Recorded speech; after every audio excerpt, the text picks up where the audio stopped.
Kementerian Pendidikan, Kebudayaan, Riset, dan Teknologi atau Kemendikbudristek telah mengumumkan penghapusan jurusan IPA, IPS, dan Bahasa di seluruh SMA Indonesia. Di Sumatera Selatan, terutama kota Palembang, sekolah-sekolah jenjang SMA telah mulai mempersiapkan siswa untuk melanjutkan ke perguruan tinggi negeri dengan metode baru. Kepala SMA Negeri 11 Palembang, Tatang Suntani mengatakan, penghapusan jurusan di tingkat SMA Negeri pada dasar sesuai dengan implementasi kurikulum Merdeka Belajar, yang pada tahun ajaran 2024-2025 seluruh SMA di Palembang telah menerapkannya.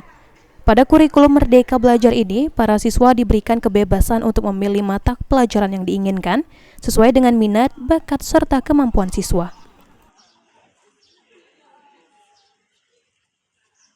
Implementasi dari kurikulum Merdeka yang insya Allah pada tahun ajaran 2024-2025 ini 95% atau hampir bisa dikatakan seluruh sekolah itu di setiap jenjangnya kelas 10, 11, 12 itu sudah melaksanakan kurikulum Merdeka.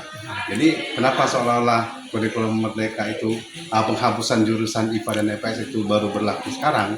Ya karena mulai tahun ini dari semua tingkatan itu sudah menggunakan kurikulum Merdeka. Kalau sebelumnya kelas 12.